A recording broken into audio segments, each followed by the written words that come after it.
All right, welcome to the 17th workshop in the Return to Freud. This is an ongoing series. You can find the previous workshops on this YouTube channel. And in this specific workshop, we're going to be covering two papers from 1911. One focusing on how psychoanalysis should handle dream interpretation. There's many important points here about the art of dream interpretation and the specific techniques of dream interpretation as it relates to the aims of psychoanalysis, and also a paper on the principles of mental functioning as from a psychoanalytic perspective, let's say, that being the perspective of split mind between conscious and unconscious. So without further ado, I'm going to share my screen and we'll get into both of these papers. Let's see. All right, so the first paper, titled The Handling of Dream Interpretation in Psychoanalysis. Again, both papers are from 1911. And this is a shorter paper than the second one. So the handling of dream interpretation is basically here Freud focusing on both the ethics and the method of dream interpretation. Here, Freud is specifically focused on the way one should employ the quote unquote art of interpretation. And specifically, this is in relationship to dream interpretation, which has its aim, which has a psychoanalytic aim, namely that one is trying to treat a neurotic or hysterical patient and trying to do so through understanding the wish fulfillment at the core of their unconscious dream structure. So the problem for analysis is simply that dreams are so copious. There's so many of them. So, for example, if I think about the dreams that I've had in just the last 3 or 4 nights of my existence, there's enough dream material there that we could talk about it for hours and hours. So the point is that when you pay attention to your dreams, there's especially adult dreams, is that there's so much information and they're so complex and they involve so many different relationships in one's life and so much about the subject's history that it just becomes so much and too much for the analyst to handle. And then there's also the problem of the patient's resistance to interpretation. Because when one is analyzing one's dreams, again, if I think about the dreams that I've had in just the last couple nights of my existence, they're involving very intimate, very personal information. So depending on the patient that you're working with, you are going to have a high degree of resistance. This is connected to previous workshops we did on the importance in working through the resistances in an analytic process, and really the working through resistances as core to the whole analytic process. The problem here with copious dreams and the resistance on the part of the patient is that one can fall behind the present moment. And as a result, lose touch with actuality. So basically what Freud is saying here is that when one is employing dream interpretation as a technique to treat neuroses, one should have the goal of staying in touch with the present moment, and one should have the goal of staying in touch with the actuality of the present moment. So there's this risk here of too much information, resistance as sort of falling behind the present moment. So consequently, Freud suggests that the analyst has a duty, and that duty is to be aware of the surface of the patient's mind in the present moment, which is structured by psychological complexes and resistances, and that in the analytic process, that is really where attention should be directed. So don't fall behind the present moment. Don't get caught up in dreams from the past. One wants to focus on what's going on in the present moment. And the therapeutic aim here is that the present moment of the neurosis is more important than past dream interpretations, namely, the dream I had 7 days ago is less important than the present moment of the neurosis. So as a rule, the amount of dream interpretation possible in a session is here sufficient, irrespective of how much information was lost or whether or not one discovered the full meaning, quote unquote, of the dream I had last night. So for example, if I had a very complex dream last night, and in the session, me and my analyst only are able to get through an incomplete interpretation of that dream, Freud's rule here is don't worry about it. Continue moving on. Namely, in the next session, pick up with the fresh dream. In the next session, pick up with what's going on in the present moment of that dream. So the amount, again, the basic rule here, and this is really summarizing the whole of the paper here, and that's why I repeat it, which is that the amount of dream interpretation possible in a session is sufficient. That you're not going to be able to regain all of the information of the dream, and you're not going to be able to discover the full meaning of the dream. And that's not the point.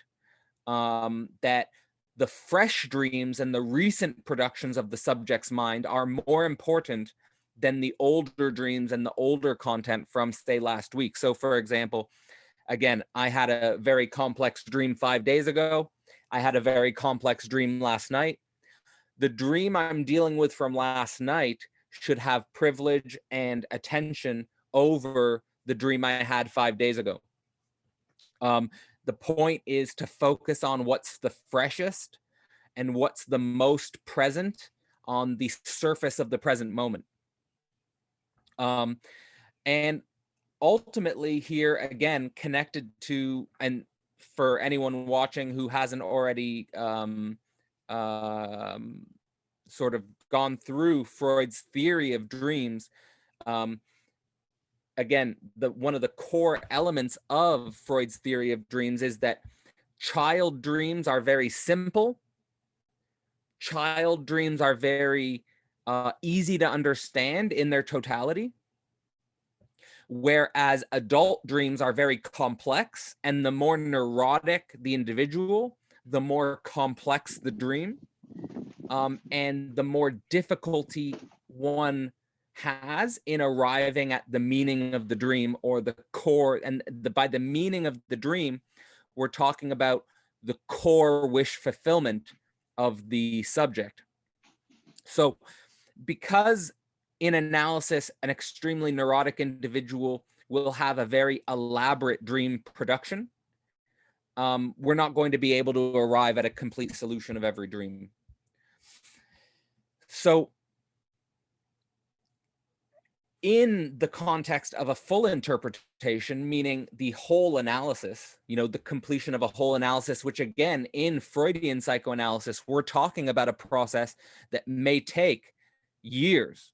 And there are many passages in Freud where he says, a complete analysis will take 3 to 5 years potentially, which is, one could say, a critique of the analytic method. But at the same time, he's saying here that if one runs into a dream structure which seems important, but you can't get to the full interpretation of that dream, make a note of it at the beginning, and the meaning of that dream may become clearer when you're diving deeper into the analytic process, meaning the deeper you are into the whole process of the analysis as a whole. So I think this is a really important point here that Freud makes towards the end of the paper, which is, quote unquote, rest assured to those training analysts that every wishful impulse that's not understood will reappear in other dreams. And that's the core here. I think that's one of the most important theoretical points here about not being too concerned about losing information and not being too concerned about having an incomplete analysis of a dream. Which is that if the wishful impulse is not understood, that same wishful impulse, if it's deep enough, if it's strong enough, will make itself known in other dreams, simply because that wish is not under conscious control of the subject. That wish is under an unconscious domination and will make itself known. So here's the final points from this paper, which is that the art of dream interpretation for Freud is not to be used for its own sake, just because I'm interested in my dream last night.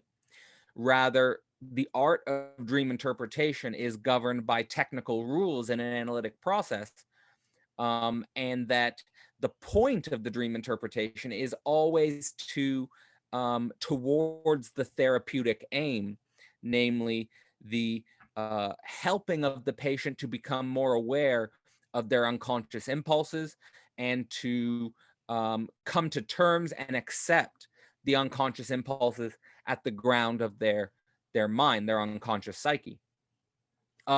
He makes a really interesting point, which actually was quite appreciated by myself, because I had been under sort of the impression that if I remember or write down everything about my dream when I wake up, that this will help me in some sense better understand my unconscious.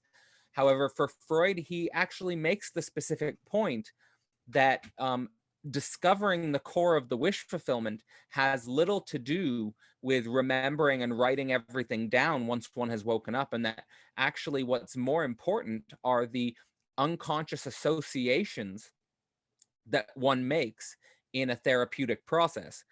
That basically you're discovering the knowledge of the unconscious through the process of free association with the analyst, with the other, and that it's very difficult to achieve that same understanding simply by remembering and writing down everything yourself upon waking up. So an experienced analyst, he says, should be aware that what the subject brings to the analyst in such activities, like, for example, trying to remember and write down everything upon waking, can oftentimes be consciously hoped for confirmations of a wish fulfillment by their ego. Again, this is one of the dangers of ego psychology, and the ego sort of formulating a desire, which is yet another censorship of the unconscious foundation of the psyche. And that, again, for the overall point of this text, the dream itself is always ahead of the analysis, meaning that the unconscious motive, and this is really what psychoanalysis is focused on, I think.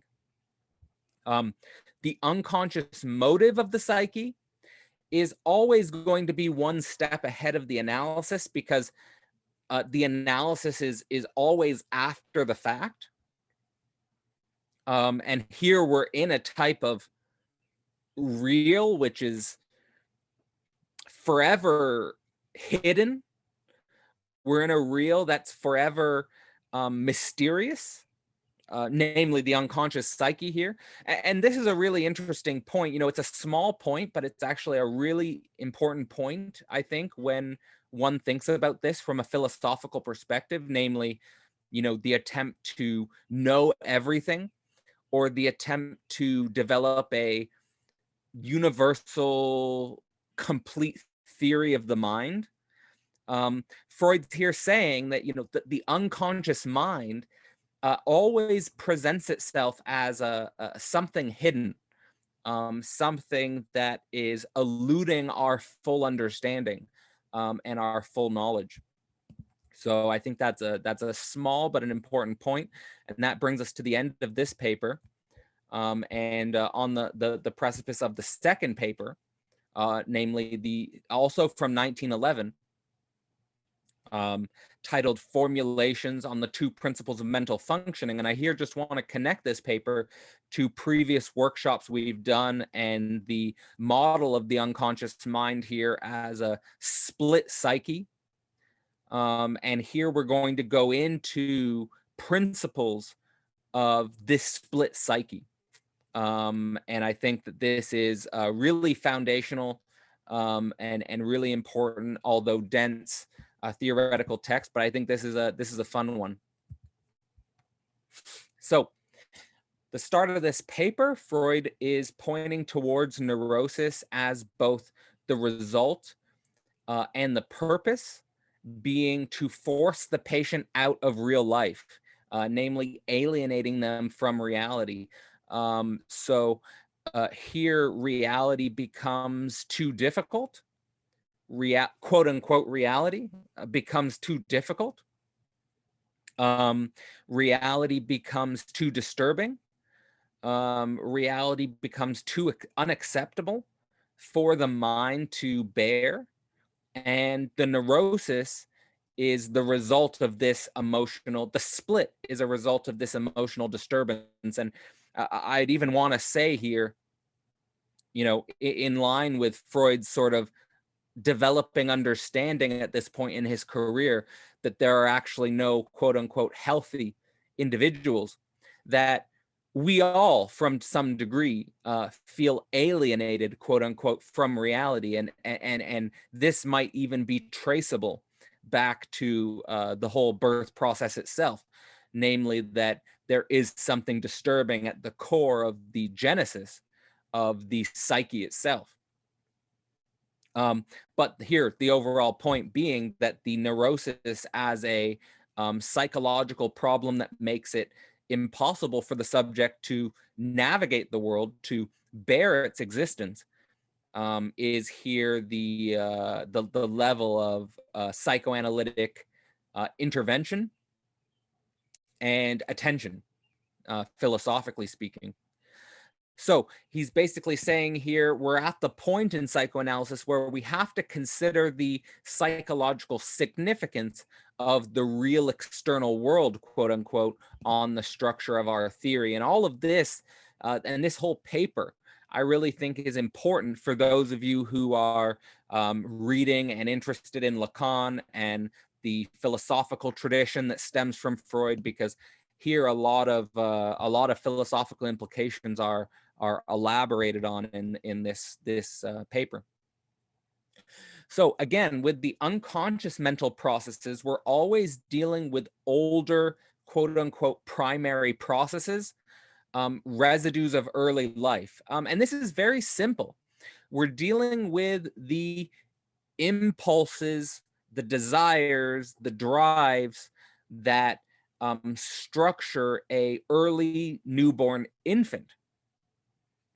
We have to remember that this is the genesis of our adult psyche, that these older primary processes are still operating within us, no matter how intelligent we are, no matter how advanced or civilized we are. This part of our psyche is very much still active. And to be aware of that is to, I think, really be courageous and brave in the whole process of coming to terms with what I really am. So he's saying here that what governs this unconscious psyche is the pleasure principle. And this is the most direct and the most clear demonstration I found in this part of Freud's career of really introducing the distinction between the pleasure principle and the reality principle. So the pleasure principle here is simply a blind, autonomous striving to gain pleasure, and also, on the contrary, to withdraw from unpleasure. So again, here got this representation of an infant enjoying her food. Just this blind striving towards the oral drive, no matter how messy, no matter how uncivilized, just this gaining of pleasure. And on the contrary, we all know from infants, any type of unpleasure will be met with a violent emotional reaction. It's always so interesting to me to watch young children, simply because of how easy it is for them to express negative emotion at even the smallest thing, even the smallest unpleasure, can provoke a enormous negative emotional excitation, whereas adults, of course, numb themselves and censor themselves to an extraordinary degree, even if what they're going through is extraordinarily unpleasurable. So again, we have this basic pleasure unpleasure mechanism at the core of the unconscious mind.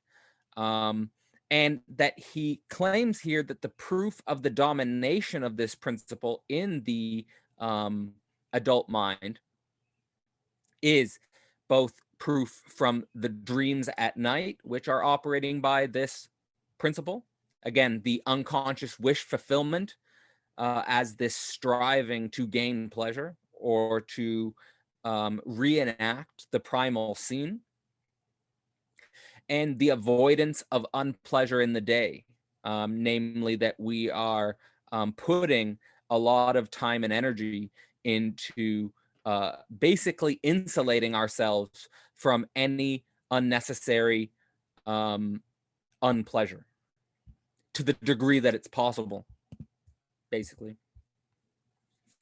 So again, thinking about what psychoanalysis is pointing towards here as really getting to the pre-birth state.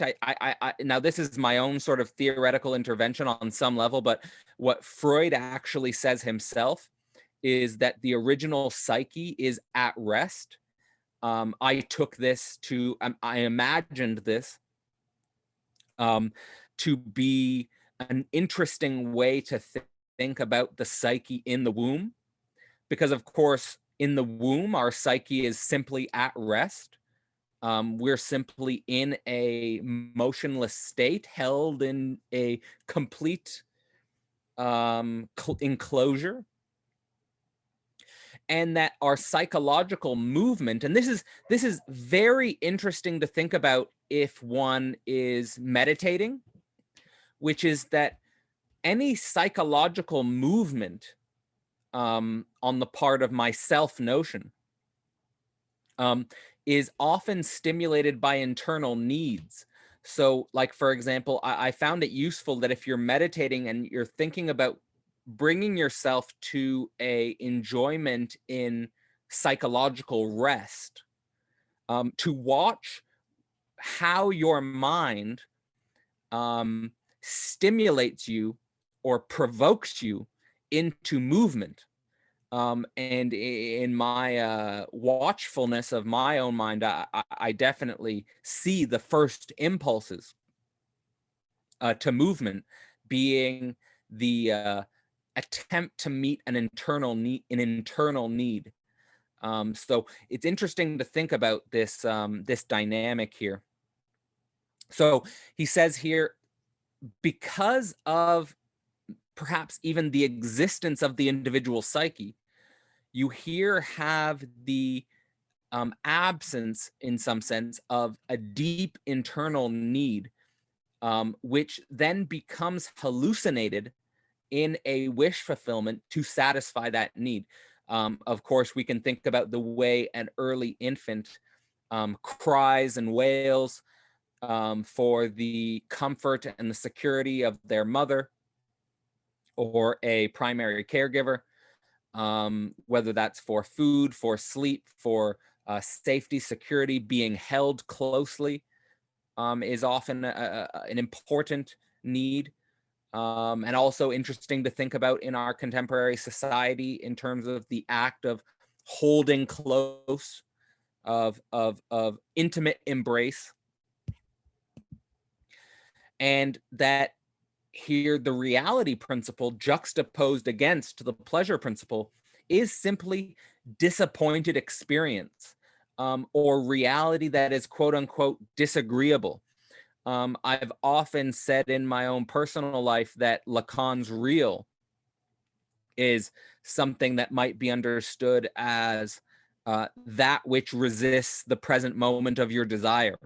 So again, here connected to the reality principle as disappointed experience, reality that is disagreeable. And it's also important, I think, as one matures as an adult, to pay attention to the way in which one's plans and the way in which one's expectations about how reality will manifest in the future are often a lot different than how reality actually manifests. Namely, that this difference between our plans, our expectations of reality, and the way reality actually manifests is oftentimes an enormous source of disappointed experience, of psychological pain, and that one can, I think, deal with the uncertainty and the unpredictability of reality by understanding these dynamics on some deep, meditative, reflective level. So the paper here is structured by 8 points, and I'm going to go through each of these 8 points. These are, say, 8 principles about this nature of our mind as split between the conscious and the unconscious. Here, Freud's introducing the reality and the pleasure principle as governing this. And he makes the first point that the emergence of consciousness itself is being mediated by the reality principle. Namely, that if reality wasn't disagreeable, that Freud seems here to imply that we wouldn't be conscious at all. Namely, that consciousness requires just the very fact that I'm conscious requires that reality is disagreeable. Which I think, if you think about this in sufficient depth, is actually philosophically profound. Namely, that if reality went my way, quote unquote, I wouldn't be here. So very interesting to think about that. To me, it lends itself to a sort of perspective shift on my desire being unfulfilled as a positive thing in some sense. So, but basically he's saying here that new demands made by reality require the emergence of consciousness. And here you think about how an infant gets its needs met in very simple ways, whereas as we become adults, we can't have our needs met in this way. And I think that this emerges most powerfully and, I want to say, disturbingly in intimate relationships, between two lovers, two devoted love partners, because you're not going to get your way in an intimate relationship if you act like an infant. If you cry and wail like an infant, your love partner you're not going to solve your relationship problems by this way. So basically, there's a need for the maturation of consciousness. That consciousness itself is the maturation of the subject in meeting its needs on some basic level in a more complex, adaptive way than was needed in the earliest years of the psyche. As a result of this, consciousness, our ego,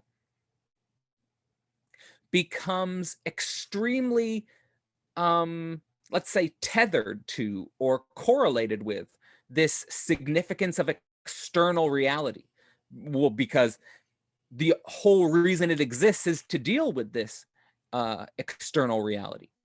And as a result, we place a lot of importance on the consciousness which is connected to our sense organs, namely our sight, our smell, our taste, our hearing, our touch. And in the context of different spiritual traditions, different meditation traditions, a lot of what's going on is helping the subject to become aware that your consciousness and your relationship to the sense organs are actually secondary and not primary. Again, there's an unconscious psyche. And so all of your attention, all of your memory, all of your action of your psyche and your thinking, all of these faculties of the psyche, conscious psyche, are in service here of the unconscious process, namely the management of pleasure and unpleasure. Here, think about just the basic striving towards pleasure, food, sex, basic needs being met,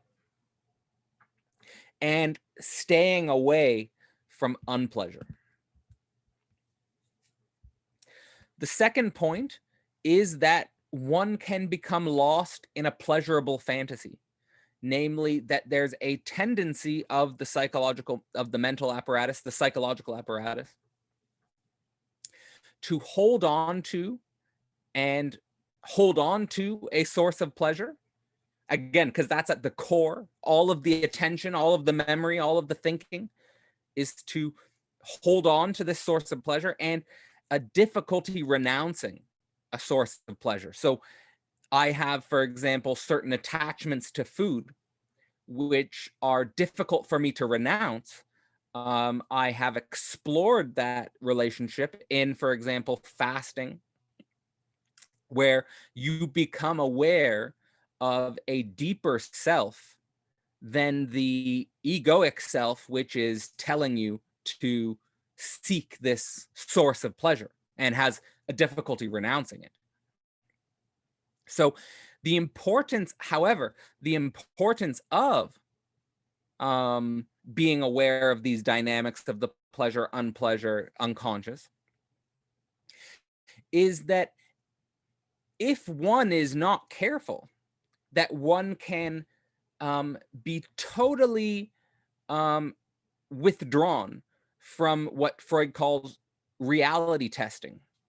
I've misspelled that in the text. It says resting testing. What I mean, what Freud's saying here is thought is kept free from reality testing,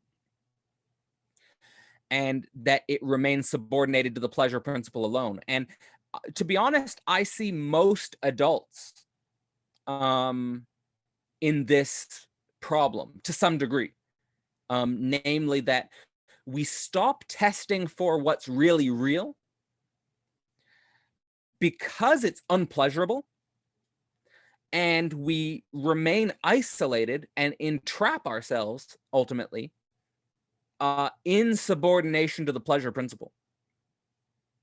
So you really have to, in order to become a subject that is constantly reality testing for what is really real.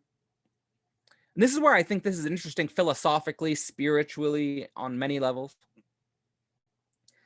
that one has to become fully conscious of the ways in which one is dominated by the pleasure principle. And one has to be willing to go through a degree of unpleasure to, if one is interested in quote unquote reality testing and the truth. So that one can become lost in fantasizing. One can become lost in daydreaming, namely because in order to engage in the real world with real people and have real relationships and engage with the world, one would have to withstand and move through high degrees of unpleasure, ultimately.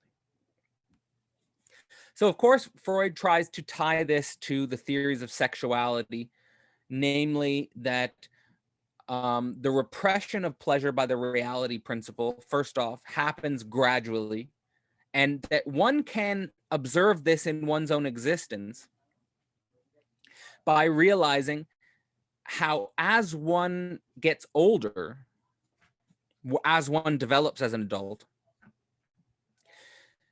that in order to continue engaging with reality, one requires more and more effort and more postponement of pleasure.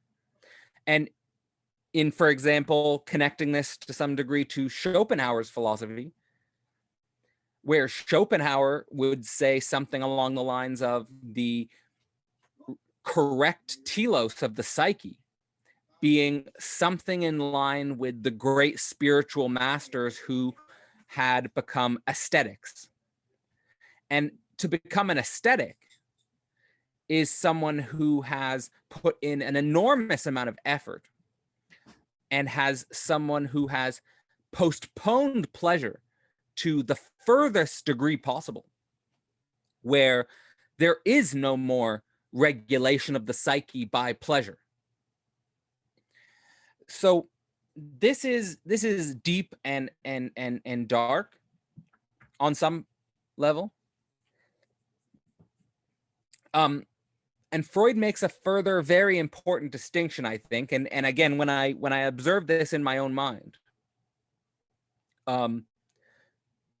I can't help but agree almost completely with Freud on this point of the bifurcation between the sexual instincts and drives and the egoic instincts and drives, namely that the sexual instincts and drives behave autoerotically, and they're difficult to fully integrate into quote unquote service of reality. It's a combination of the fact that they're so pleasurable and so difficult to integrate into reality that this split becomes almost inevitable, unless one is extremely self-disciplined. And this is again back to the difficulty Freud always identifies with the education, quote unquote, of the sexual instinct. And again, I think Freud here's theory is absolutely essential and critical to anything that would resemble a sexual education. But he has this very interesting image of the mind, which again, when I observe myself is quite exact, where on the one side, you'll have this autoerotic sexual fixation, which is dramatizing itself in a withdrawn fantasy. Here you can think about the explosion and the prevalence of online pornography, also for example, the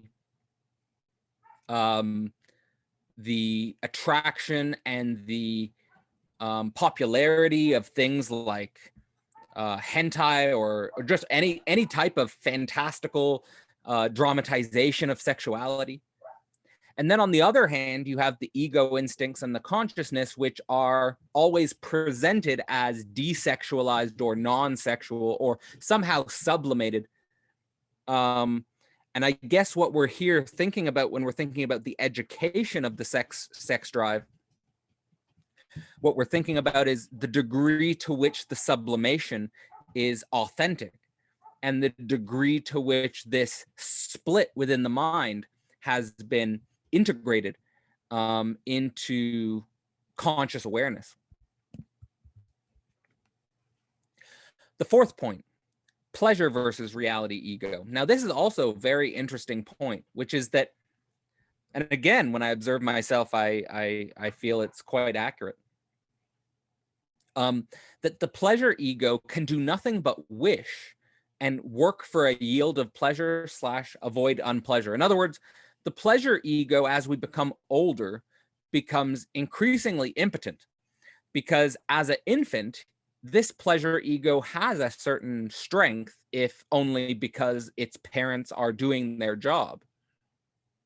However, as you grow up, a lot of what parenting should be, in my view, is this helping the subject come to terms with the reality ego, namely that the world is very difficult, and that the best we can do is continue to strive for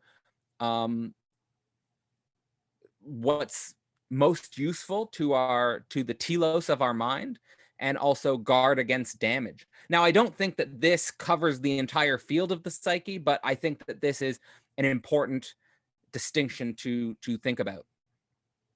Namely, that the substitution of pleasure for the reality ego involves a type of safeguarding of pleasure, and what I would call simply delayed gratification.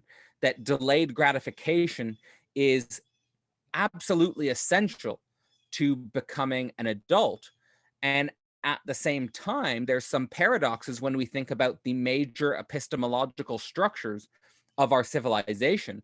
Freud explicitly points towards both religion and science as forms of ultimate, on the religious side, a ultimate form of delayed gratification, namely that one will have to wait for the ultimate pleasure when one dies, and that one will receive full gratification in the afterlife. The most obvious, I think, image here is of the funniest, in some sense, psychoanalytic image is the promise in Islam that a man will get, for example, 72 virgins when he dies. This image of you'll have your own harem of women and you'll have as much sex as you like. But he also says that science is another form of delayed gratification, because one is getting one's, now it's a form of delayed gratification which is always represented as in this world, namely that we are going to build a scientific society which has inclusivity, which is abundant, which is somehow some utopian scientific, like, for example, the whole of world communism was based on a quote unquote scientific metaphysics.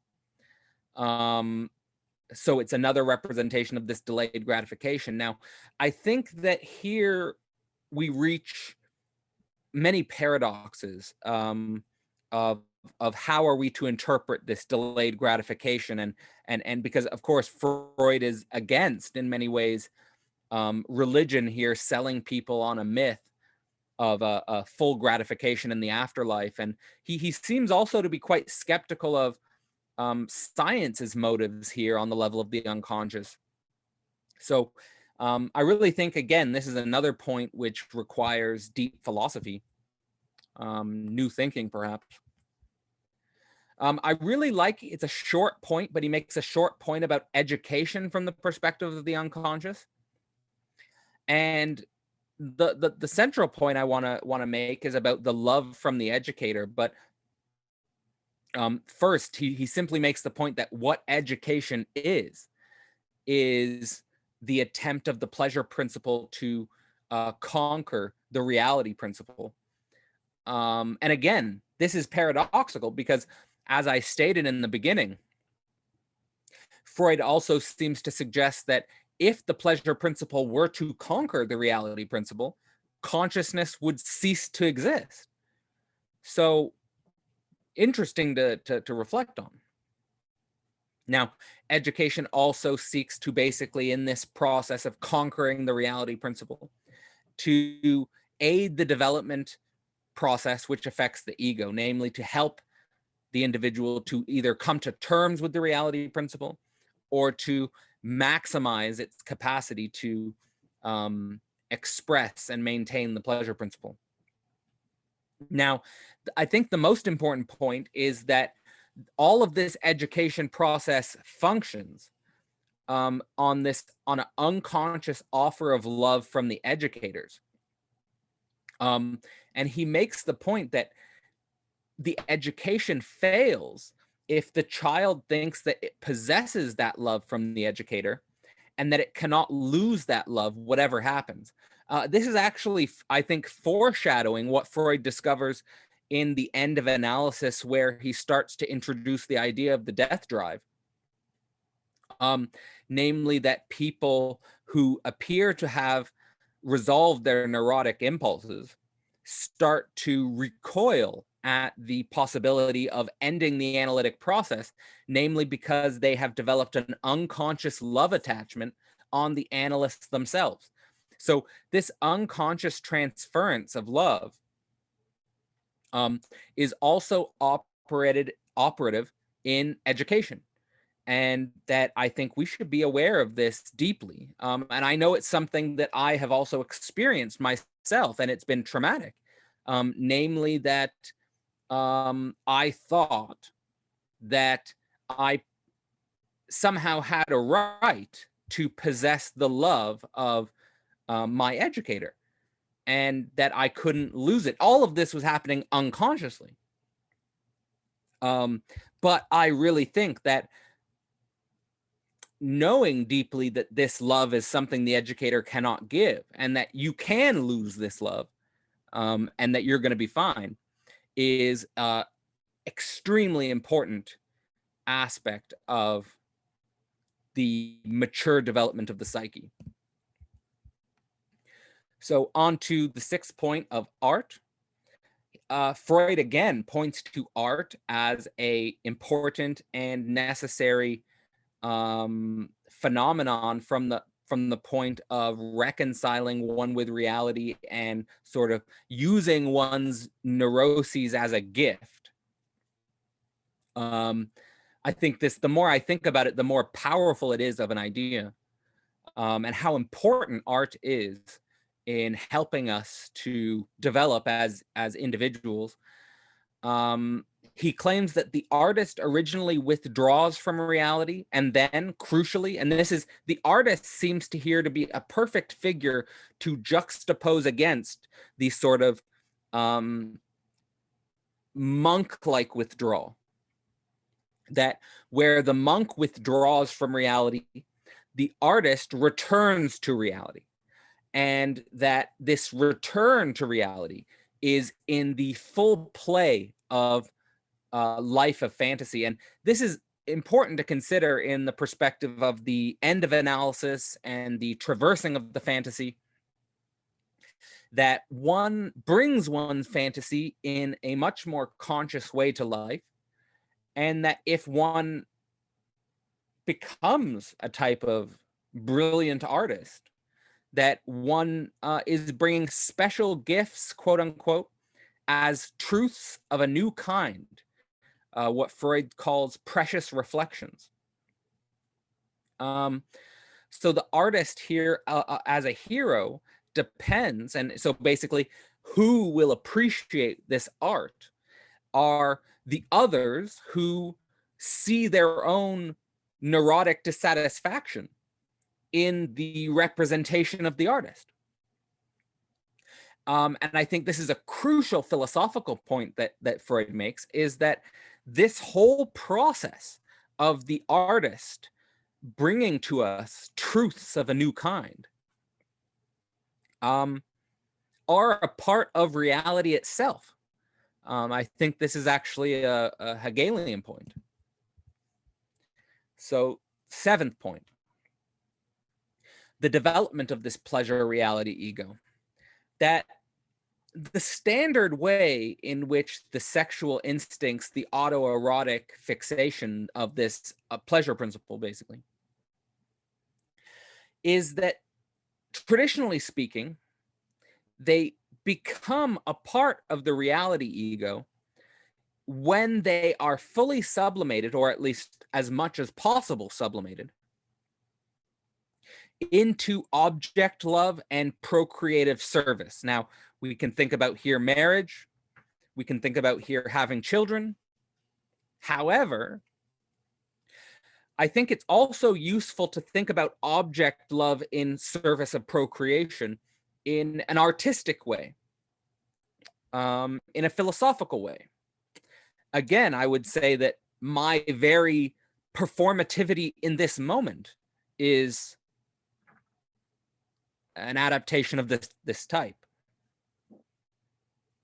And here, I think Freud makes another important philosophical point, that in this transformation from a autoerotic sexual enjoyment to an object love in service of procreation, basically in service of reality, is a choice of neurosis. So we have freedom here. We don't have total freedom. We have freedom to choose our neurosis. So we don't have a choice whether or not we're neurotic or not. We have a choice on how we deal with our neurosis. And that this will depend on the developmental phase of the ego. So for example, I'm 34 and my libidinal disposition, heterosexual, for example, that basically there's a historicity to the choice of neurosis, and it's very complex sociology, which probably requires more time than I have to explain.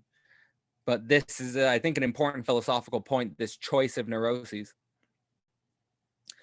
And that the possible variations in the development of a reality ego will depend on the chronological features of this ego libido.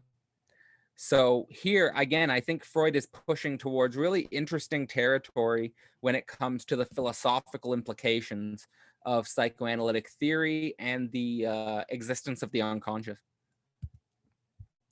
And finally, last point, Freud says that the strangest character of the unconscious process is that it entirely disregards reality testing.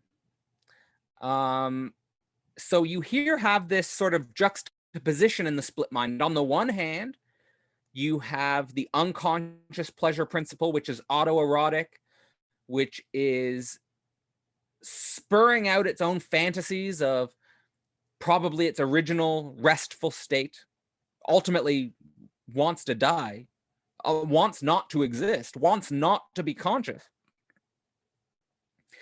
And on the other hand, you have this possibility of developing through great self-discipline the capacity to go into the unknown consciously, awarely, and remain faithful to reality testing. I think this is a very clear bifurcation that he's outlining. Now, the unconscious subject, namely the subject that has entirely disregarded reality testing, equates the reality of thought, namely its own hallucinations, with external reality and wishes for their fulfillment.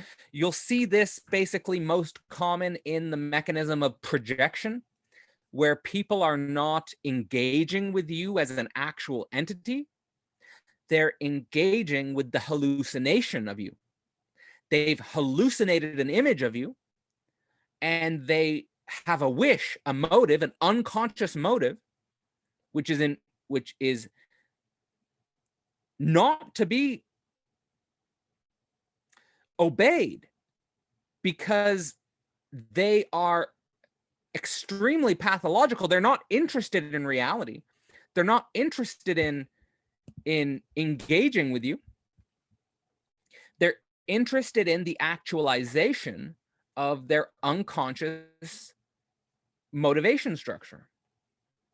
So he proposes a rule here at the end, which I think is important, which is never, and this has tyrannized so many aspects of my reality, both from others and myself, quote unquote, never allow repressed psychological structures to replace standards of reality.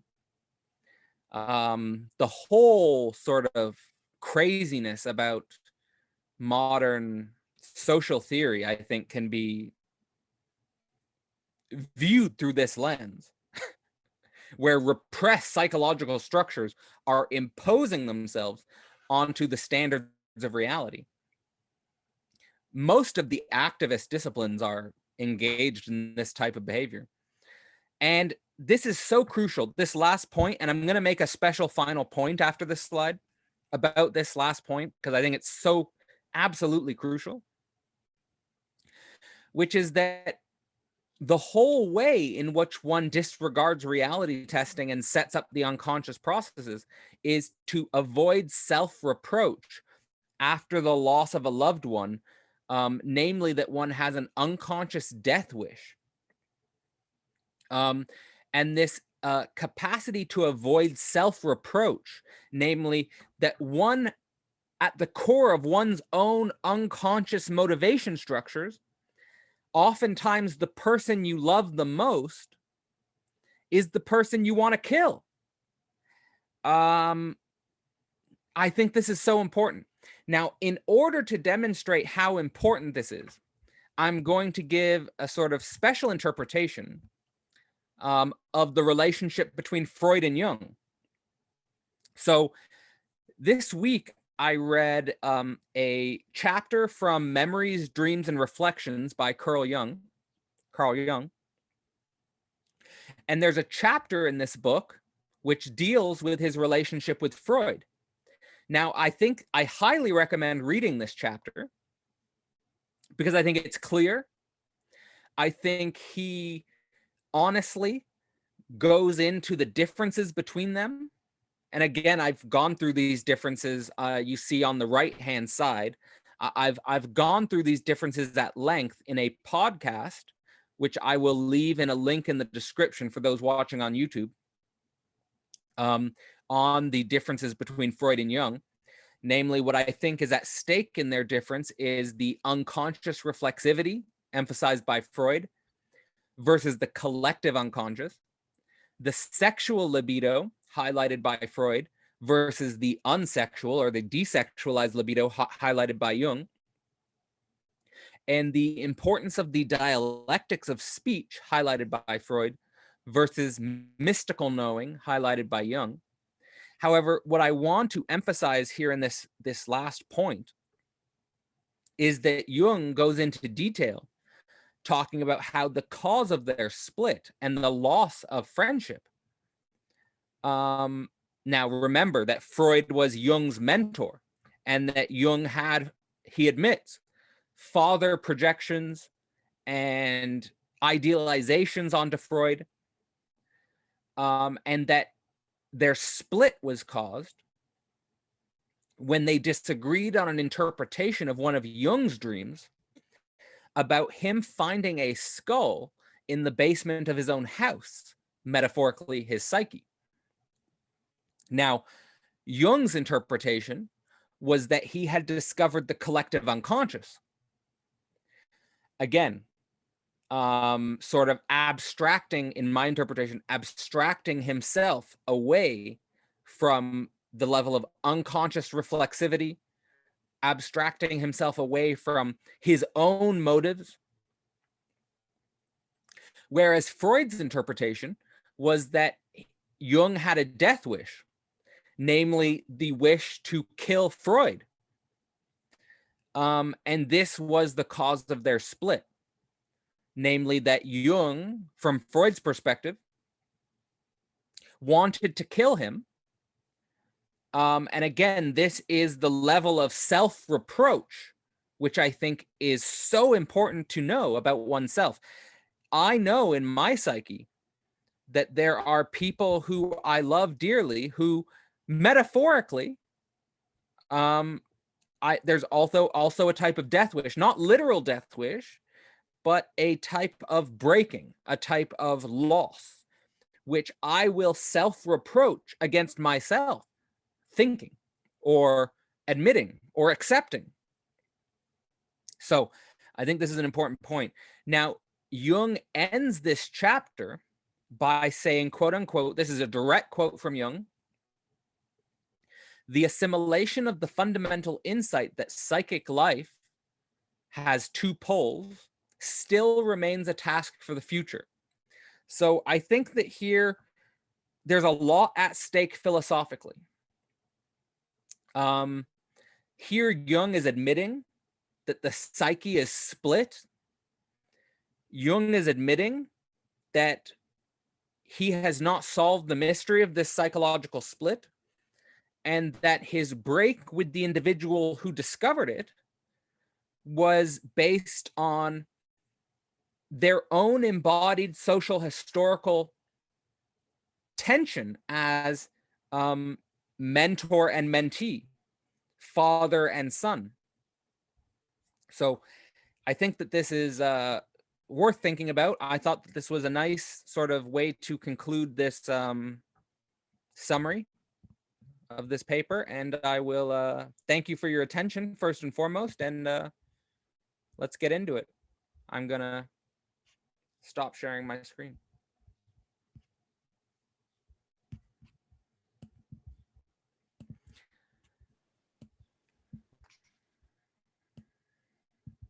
So I really had a lot of fun reading that chapter that Jung wrote on Carl Jung.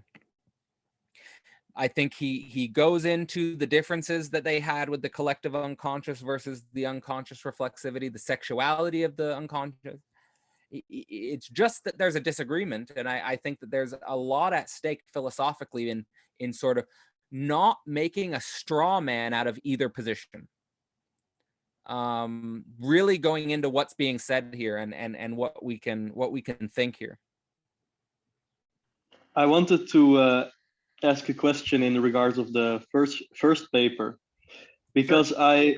I like to read Freud on dreams and how he digs into them and thinks of all these definitions like condensation and whatever. But I always have this difficulty to apply it in my own life. And I know that in this paper, he explicitly says that it's not about you're interested in your dreams, so you naively and amateurishly analyze them. But isn't that the way you have to start? And want to ask you, Cadell or others, like, have you found this particular theory on dreams to be practically truthful in your own lives or in analyzing other people or whatever?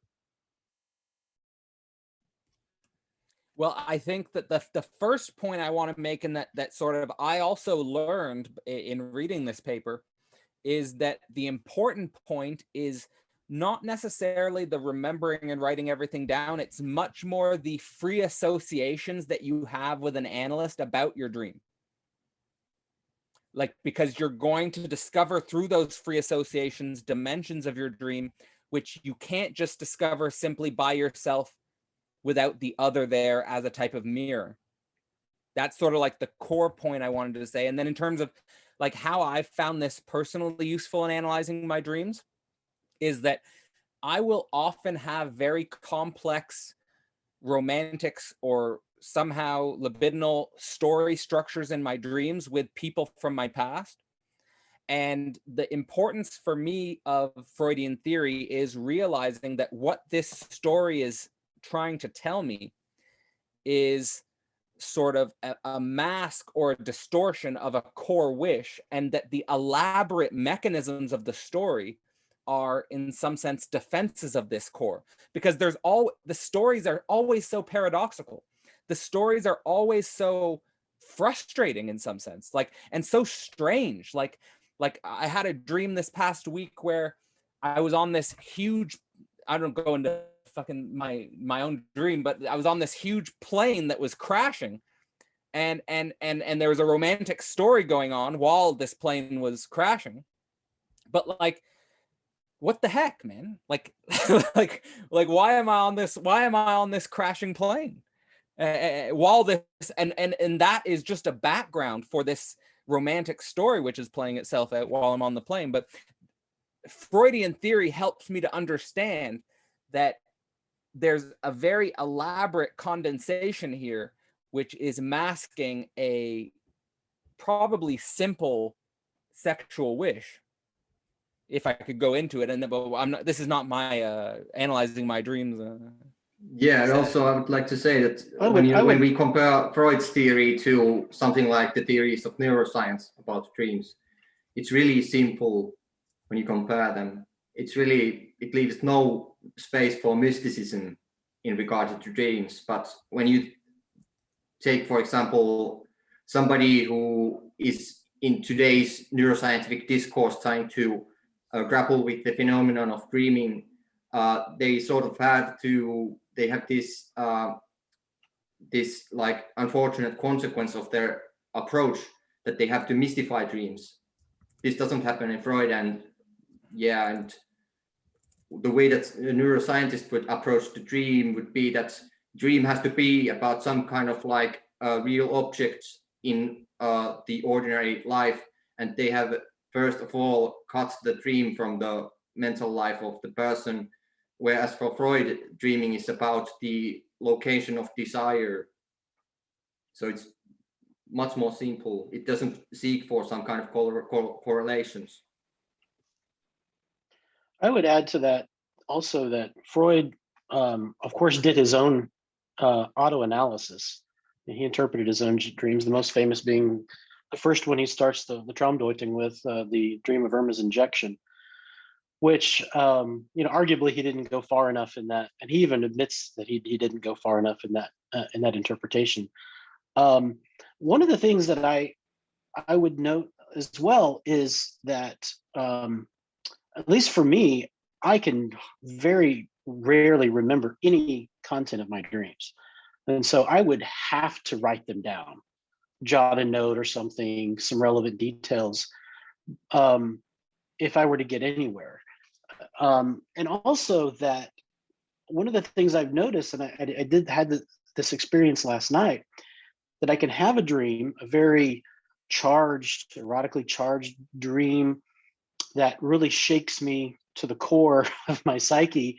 And then I wake up and in kind of a lucid dream state, or kind of a half sleep state, engage in a kind of fantasy that then replaces the content of the dream in my memory. So that if I were to, to go to an analysis and try to recount the dream, what's actually there is something different but associated with that dream. And so that, leading to what Cadell was talking about, the importance of the association, we might ask the question then, what's more important? Was it the dream itself, or was it the fantasy that replaced the dream in my more lucid state? Okay, Absolutely. I would like to add something in continuation. I think you brought a very delicate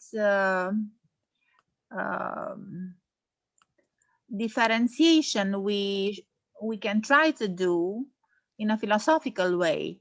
The difference between reality and dream state, because it's not an easy one. So what is dream and what is reality? And here we can bring Lacan with his Borromean knot, which is structured from imaginary, symbolic, and real. They are intertwined. So, and on the other side, Freud, who is talking about this reality principle and pleasure principle. In a way, pleasure more phantasmatic, imaginary, and symbolic, while reality is more real, let's say. So the question is, what is reality? What is reality? What is dream state? What is being lucid in your own dream? So the nature of what we call reality. Because from a Lacanian point of view, I think reality for Lacan is imaginary and symbolic. And when the real comes, it becomes dangerous. So that's my question. What is reality? Absolutely. I think that how I would start to approach this in the Lacanian formulas is that what we often think about as external reality, like some sort of naive scientific ontology of reality out there, is imaginary. And it's an imaginary substitute that attempts to help the ego in its process of development, and then we can expand that to civilization as a whole to help civilization as a whole and the superego of civilization develop. But the real is kind of like this dissatisfaction or this lack or this something missing, this absence. Like it's kind of like the condition for consciousness to appear is that reality has to be lacking, or the condition for consciousness to appear is something has to, like the question that Zizek would often ask is, how does reality have to be structured in order for X to appear? So for example, how does reality have to be structured in order for like a coronavirus phenomenon to happen? Like there has to be something lacking. There has to be something missing in the structure of reality in order for some catastrophe of that nature to emerge, I would say. So it's much more about conditions of possibility. It's much more about sort of, I don't know, like it's definitely a different ontology than a classical understanding of reality. But I'd be happy to let someone else also field this question, because it's an important philosophical one. Yeah, I would say that it's different to ask for what is reality than what is the reality principle. Yeah. It's a different issue. And Freud is primarily focused on reality principle and its effects. I don't think it's that different. If we think about it, and if you think about this question of reality as a question of resistance, which is what it is in Lacan, real is the point of resistance eventually. And if you start thinking it from that lens, one would have to concede, or at least at a minimal accept that problem in the form of that reality is, for example, like Cadell referred to in his talk also, the resistance to desire lies within itself. Every desire becomes desire when it actually approaches its own resistance. Till that point, it can't get activated in that sense. And if you think about reality through those resistances which are necessary for that movement to take place, for consciousness to emerge, as we were discussing, or any object to emerge, and for any of that emergence is an emergence through its own inner resistance, then you can think about why resistive forces are so important for Freud in his own thinking when he's thinking about reality principle and pleasure principle. In what ways can you confront reality when you actually engage with the resistive forces? I think that can be one linking point. I'm not sure. I'm just sort of throwing it out there and asking you all to think about it further. So I'll bring out something here that I hopefully I can coordinate between both Chetan and Alexandra. So Alexandra's question there, in this notion of the resistance, or the relation of the reality principle to the pleasure principle and how it constitutes our reality. One of the things that I picked up on the essay on mental functioning is how specifically Freud notes how a momentary pleasure, he said, uncertain in its results, is given up, but only in order to gain along the new path assured pleasure at a later time. So that the reality principle is this seeding of pleasure. And I love the way that Bruce Fink talks about this in relation to the Oedipal drama, is that a certain amount of jouissance is given up or sacrificed by the subject. And so we can see here the reality principle is this sacrifice of jouissance that constitutes jouissance itself in the pleasure principle. And so there's a corollary between the reality principle and the pleasure principle, such that really, instead of being two separate principles, they're dialectically a part of the same thing. Now, what's interesting about this is in this sacrificing of jouissance in order to constitute jouissance, within the reality principle itself, there is a jouissance of the signifier. So when the subject sacrifices das Ding for the signifier, in exchange for the signifier, there is a sublimation that allows the subject to have jouissance of the signifier. And Lacan says this in Seminar 11, famously, where he says, at the moment I am not fucking, I am speaking to you, but I have the same satisfaction, right? So, so this, in the resistance that Chetan was talking about, that the reality principle brings, is precisely what constitutes the pleasure principle itself.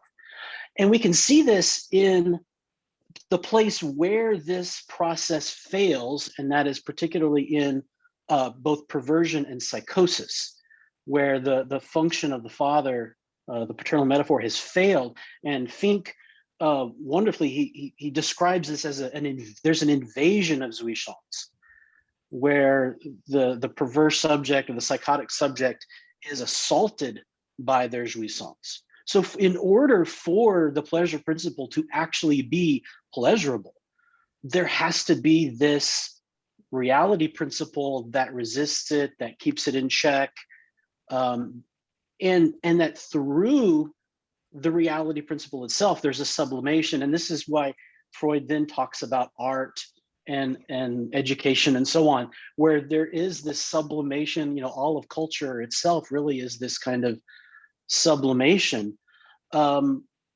So to kind of try to link this back to Alexandra's question, what is reality? Reality, I think, for the neurotic subject, is necessarily a fantasy. In other words, the only way that we can actually relate to reality is through the fantasy. That is the barred subject in relation to objet A, the formula of fantasy. And if you don't have that, if you have a psychotic structure where that relationship is obliterated and there is no distinction between the subject and the outside world, that is, that there's this immediate perception of reality, then the subject and object can essentially switch places, and there's no distinction between oneself and the outside world.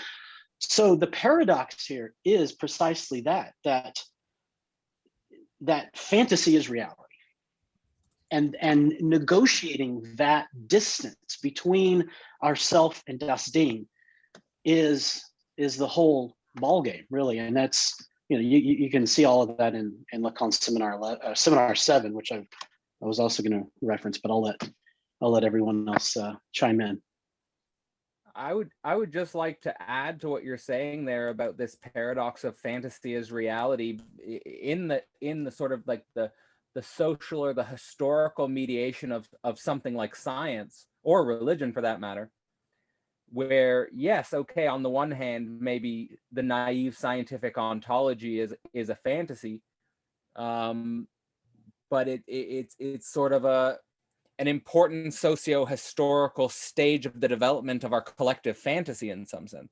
And then there's still also interesting questions about, well, what type of fantasy structure could uphold a post or a beyond scientific society, in the same way that sort of science, the fantasy of science, sort of transcended the fantasy of religion in some sense. What would be an analogous phantasmatic transition in terms of what we collectively think of as reality? Maybe there won't be. Well, I think religion, even if you are religious, you can admit, I think, that religion has the very function of creating that distance from das Ding, from the lost object. And that's the only way that we can enjoy it. If you have that immediate presence and enjoyment of the lost object, das Ding, then it's too traumatic.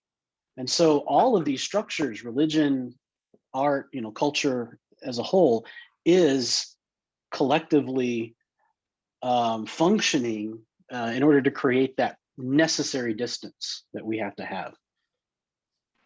So what about isn't there are also some real aspects to the fantasy of science insofar as it really works. It's you can't just say, oh, it's a fantasy like a child fantasizes about a unicorn, you know, a unicorn. It's something, it works. So how does that fit into this? Or is that not even relevant? I think that's absolutely important and relevant. I think it's again thinking about like for my end, it's like thinking about this socio-historical development of our collective fantasy structure. Why I think there's an importance in when Freud says the religious fantasy is about keeping us sort of in the promise of a total enjoyment after death. We no longer sort of find this fantasy to be suitable in the presence of an alternative fantasy where we're promised a type of perfect enjoyment in this world, namely when you have, like, for example, scientific transhumanists who say, you know, we're going to achieve immortality by 2045. So there's a way in which there's a historicization of the fantasy by which subjects mediate their relationship to the lost object or Das Ding. Now, I'm just thinking about if there could be a different type of fantasy structure, which wouldn't be religious or scientific. Namely, it would be because that the fantasy object that science promises either becomes undesirable, or it becomes unrealistic, or it becomes in need of some different type of epistemological structure. Something that came to my mind when I was reading Freud's exposition of these two principles in the paper was that how much of our religious fantasies is really about the sort of primary state of autoerotic enjoyment, where well, Freud is basically giving us a speculative thesis about the underlying nature of the psychical life in the primary processes of pleasure and unpleasure. So the primary processes strive towards like gaining pleasure and also avoiding like unpleasure. And Freud situates repression at this stage. And the installation of reality principle necessarily causes like some type of like frustration to the individual, cannot enjoy the body immediately. And when we are dreaming about some type of like say the enlightened state of the yogi or the meditator, how much of this fantasy is really about the primary state of bodily enjoyment, which is accessible only through repression for our own current state.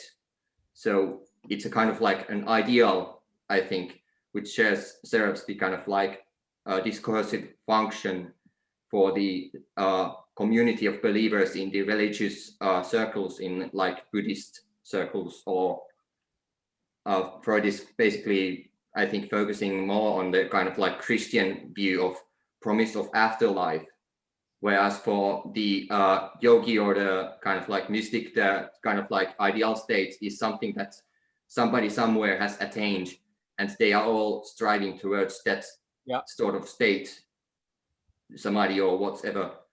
But basically what they are in the Freudian picture doing is they are coming to grips with reality principle, in a sense, trying to cope with reality principle and have some type of practice for the believers. And yeah, Freud is saying that this type of activity is necessarily brought about by installation of the reality principle, and really the type of like renunciation of pleasure in this life is something that for the religious person is a promise of a future compensation process, which is achieved through means of pleasure principle. And he says that this is a type of like substitution which is really strong. It is so powerful that it becomes reflected in all our religious mythology. And yeah. Well, that's why I mentioned the notion of having. Go ahead, Chetan. Yeah, I just add one thing. I'm just thinking, if you think about this question of fantasy in opposition to rules all the time, that might not also work. I think the question that Dimitri was trying to think about was that if it's a fantasy, why does rules work over there? And that simple opposition. A lot of times we think because science is fantasy, there should not be any rules in it. It should have all kinds of a child's fantasy in which you can change and play everything. That simple opposition between rules and fantasy might not work. Your fantasies can have very consistent systems. In fact, when Hegel starts this preface, this question of science that becomes extremely important for him as a system of thought and so on and so forth, one need to think about that question a little more seriously than simply opposing science, fantasy to rules in that sense. Yeah, sorry, Eric, please go ahead. I'm sorry. Yeah. Oh yeah, I was just going to say that's why I emphasized this notion of having jouissance in the reality principle itself, in the signifier, such that maybe against Freud's point here, but I think he makes the same point, is it's not that the religious person simply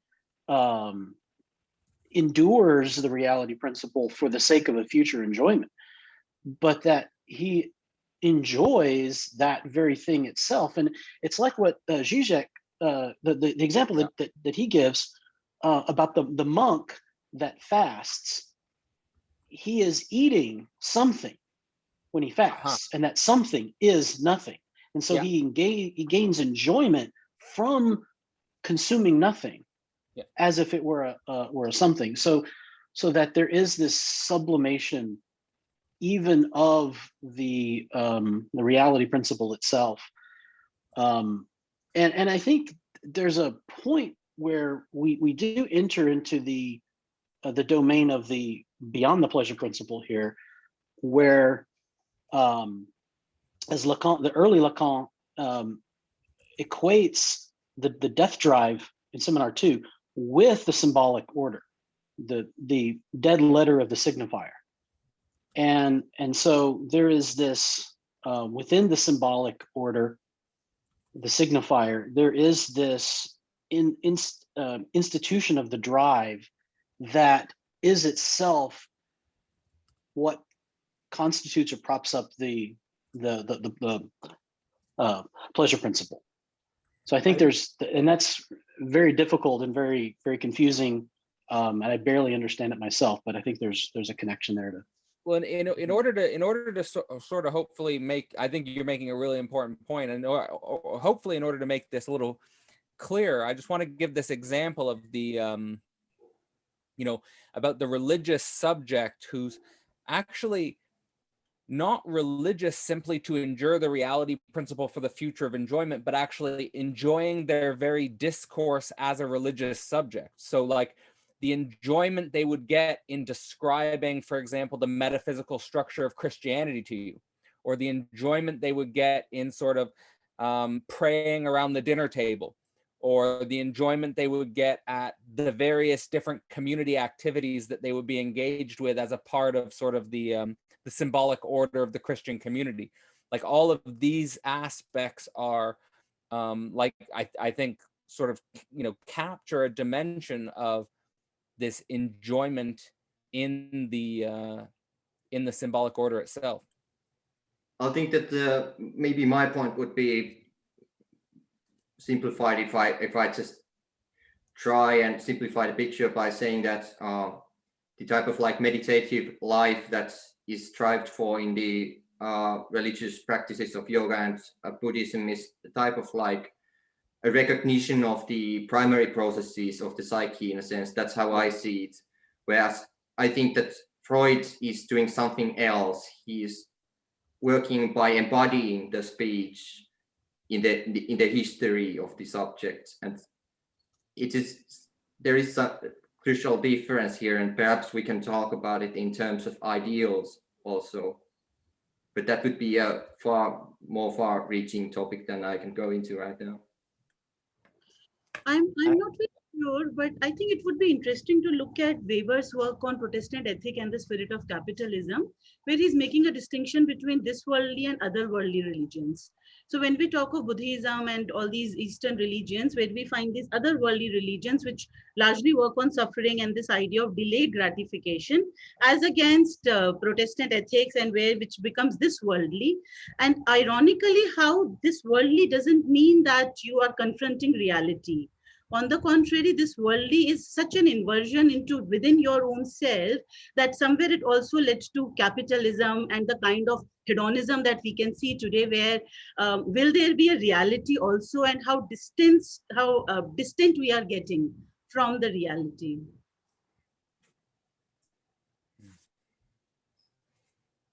I think that this is another very important point. Could you expand a little bit, Jyoti, on this worldly religions are based on an inversion within your own self, where we're getting even more distant from did you say we're getting more distant from reality? What do you mean by that? So this worldly wouldn't mean that we are investing in the world. On the contrary, the way it would work is, it doesn't work on the delayed gratification. It's not that you have to suffer till the time you are on earth, and then salvation is something which will happen, which would happen later on, and so-called karmas and all, and whatever you can do. On the contrary, the entire work ethics become such that the understanding of salvation also become different. So no matter how much of work that you do, and the kind of self-discipline that comes from Protestant ethic or whatever Weber was talking about, you are investing, your investment is in your own, if I can use a word, business, or in your own cycle and a circle, in your own little community, to the extent that and also this is something which is coming with modern science, which appears to be where you go away, it's like Hannah Arendt talks about it like an Archimedean point, that you can actually locate yourself anywhere in the world. And by locating yourself anywhere in the world, you have also distanced yourself from the world. So this the religion and the turn of capitalism which was coming, it was also coming up with this kind of modern science, where we are this inversion which was happening in our own mind, where we were going inside our own self only, which she talks after Plato, and after that, the second turn that comes.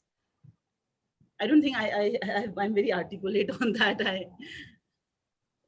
Well, I think perhaps what you're getting at is there was, with the Protestant Reformation, there was a reversal of the monastic inward attention to contemplative prayer and that sort of thing, to the emphasis on good works, the production of an outward something. And I think that's what Weber associates with the Protestant work ethic, was this reaction from the contemplative tradition. And then it's interesting because, when I think of this kind of jouissance of the signifier, of the reality principle, I also think of that in terms of the experience of liturgy, especially in a Christian sense, a Catholic Orthodox type liturgy, where there is a wealth of symbolism that is thoroughly enjoyed, and it really becomes, you could even think of the Eucharist itself and its association with the oral drive. But then in the Protestant inversion of that, it's a different sublimation. No longer is it sublimated into rich symbolism of liturgy and contemplative prayer and so on, but into an actual production. And I wonder if there is a different discourse, if we could bring in Lacan's 4 discourses, where the contemplative tradition is something more along the lines of the discourse of the hysteric, perhaps. I'm just kind of thinking out loud, but whereas in this turn to the Protestant work ethic, it's definitely more in the sense of the discourse of the master, where the emphasis is on the production of the good, of the objet A. So anyway, that's at least how I'm understanding you. I would like also to try to answer to Kader, but I don't know if I'm able, because you said, Kader, that there was this religion, after that the objective scientific world, and what now? What will come? I think that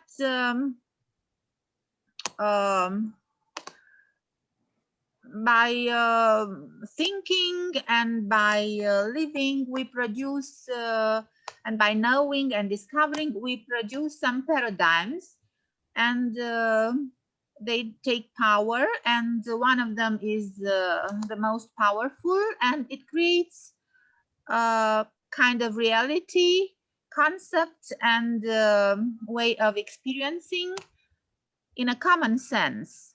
And then the majority identifies with this common sense, and then we say this is real, this is reality. And maybe this is also very risky because it can become a utopia, or we risk to idealize too much some paradigm and some model. I guess of believing. Yeah, I definitely, yeah, I think that along these lines of thinking about the enjoyment that one gets from the signifier,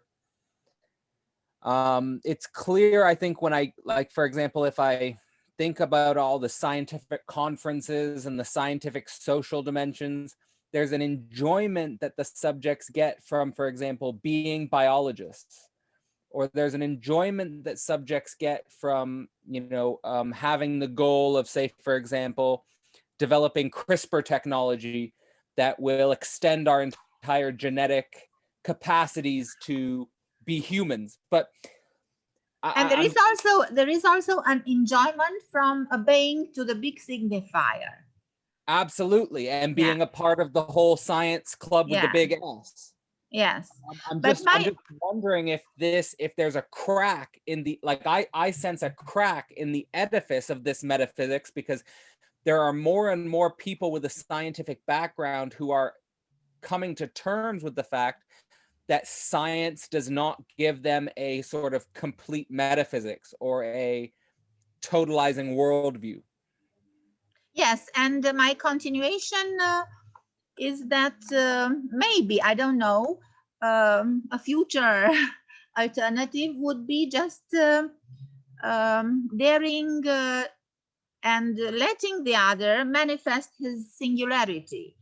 So a community of emancipated singularities in which everyone has, in which the reality of everyone has a place, in a way.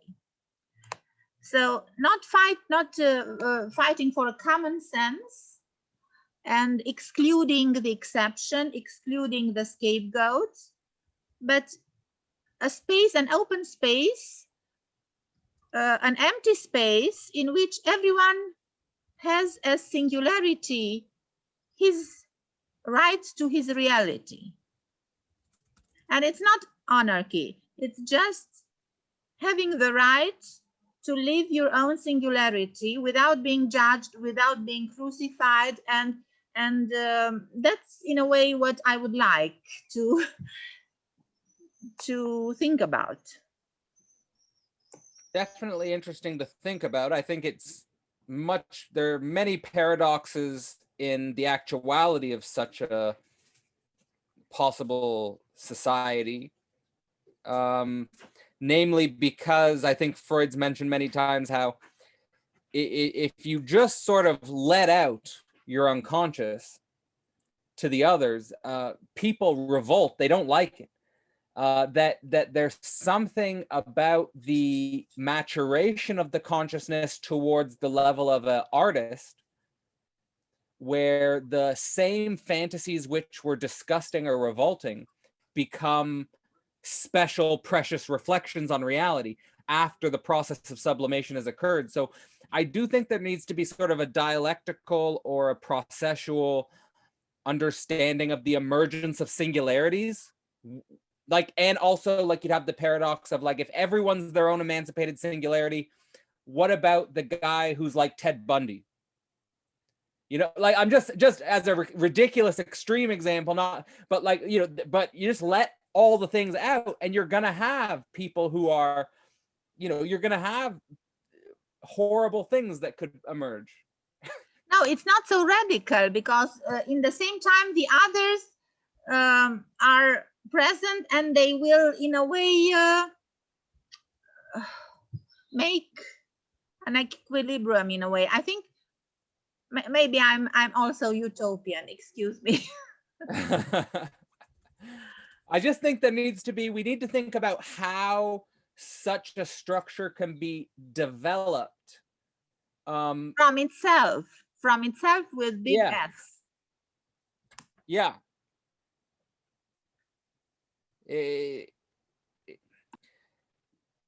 It's just not obvious to me what would need to be in place for that to emerge, although I see in my own life how in many ways I'm trying to point towards the actuality of something like you're describing, in terms of like, you know, the discourse I have with my family or people I live around. More people become aware of who they are and the others, but maybe it's utopia, and we will always fight and have some wars for power and control. I don't know, maybe it's part of the game. Well, there's always this kind of dialectical process whereby one group identifies the signifier of the big other, the lack in the big other, whereas another side has full enjoyment of the big other. And I think a good example of this is with the notion of vaccines now, where you have, you know, the left liberal will have this enjoyment of science and, you know, go get your vaccine and so on. There's a full enjoyment of that. But then there's this other part of society that says, well, I don't really trust science. They've messed up in the past. So many people have died from the vaccine, and you know, it was rushed, so I don't really trust it. And you know, they have this almost hysterical apperception of the lack in the big other, and that prevents them from enjoying it. And so they get some enjoyment from something else. And so it's like, you know, we struggle to find a common position where we are all, you know, on one side of that neurotic knife edge, you know, either the obsessional neurotic that wants to cover over the lack of the big other, and the hysteric that wants to expose that lack in the big other. And it seems like that becomes the fault lines for our, you know, politically, how we have this enjoyment of the signifier. Excuse me, Eric, could you make an association between the dream you mentioned, Freud's dream with the injection, and the vaccine? You know, I'd have to think about that. That's there's probably something there, but it would take some thought to to tease out. Because that dream is very complex. Of course, you know, he says that what he is, the unconscious wish is that, you know, his diagnosis was correct, and that her illness was due to her rejection of his diagnosis. But what other people have commented on is that really, to be true to Freud's own his own words, is that really the unconscious wish was his own sexual attraction to Irma. And that's where he stops just short of that. So what we would actually have to do is to really bring this back to the Freudian truth, is that even in our enjoyment of the signifier, whether it be science or whether it be a vaccine or whatever, that there is when you peel away the layers of the unconscious, there's still a libidinal wish. There's something sexual, pre-sexual, sexual, libidinal about that at the level of the master signifier is producing these various types of enjoyment. Whether or not you're right or left or one side or the other, it's really still the same thing.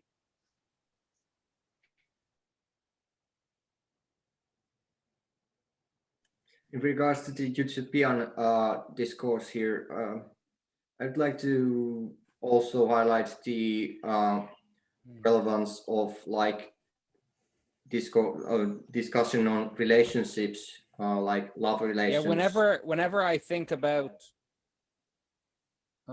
there seems to be some overlap now. I don't know if my connection's. Yeah, you're dropping out and coming in. So something that I was. Okay, you go, Mika. Yeah, if I can, I would like to elaborate, like, or apply or try and apply from my own unprofessional, like this is not an expert's view, a sort of like a simplification of the juxtaposition of pleasure principle and reality principle in this paper. So with an like really crude simplification, one could say that in a relationship, man embodies, in a sense, the reality principle. Man has the duty of instituting, one could say, lawful behavior, obedience to society, and so on. Whereas I think that maybe the role of a mother could be to tend towards the pleasure principle of the child, to take care of the child's body, to help and sort of like interpret the symptoms of the child, in a sense. So when we think about relationships in today's world, I think that the main thing is that the role of the father has become a bit weakened.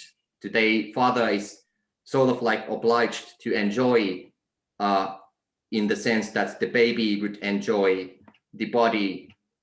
So what we could have in our like own mind's eye is the situation where a man is able to enjoy the productions and creations of civilization, for example, be able to dance to music, all kinds of art, entertainment, but also alcoholic beverages and maybe mind-altering drugs, etc. But in the relation, woman can pretend that she is with the man, with the man's desire, but also all the time feel like she doesn't want to cause any disturbance in the relationship, so that it's kept in place all the time. So she can feel that there is something out of place, something's not right in the relationship. And it seems that it's more easy for men to sort of like overcome this type of like something's out of place type of feeling. Whereas I think that maybe in women, it causes more like serious worry. And maybe it is the situation where a man is sort of like embodying the baby for the child when the relationship fails to produce children, in a sense. If the relation doesn't produce an object for the interpretive activity of the mother of interpreting the bodily enjoyment or the unpleasure, then man can very easily become this object and start embodying the place of the baby. And one can see very easily how this type of activity or this type of situation would serve to the more and more weakening of the symbolic. So why this is so predominant. Maybe it's because men have no duty in the society today. They have no places where they can initiate themselves to society, whereas in older civilizations, it was a customary that men had some type of initiation into life.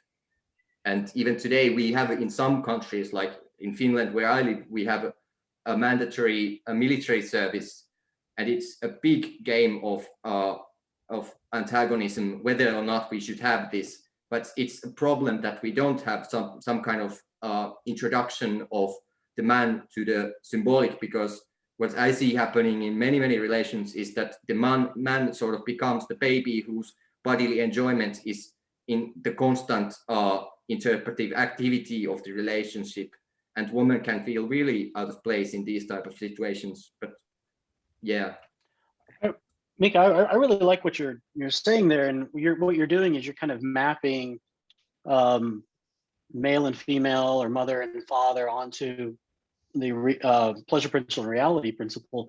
And I think in doing that, what you're really describing there is the notion of phallic jouissance of the reality principle itself. So what I was talking about in this enjoyment of the signifier was just another way of saying phallic enjoyment, which is masculine subjectivity as Lacan defines it.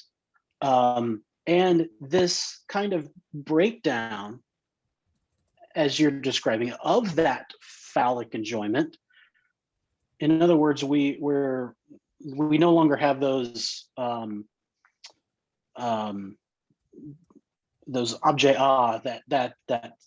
the desire that allows a man, anyone really, to express that phallic enjoyment.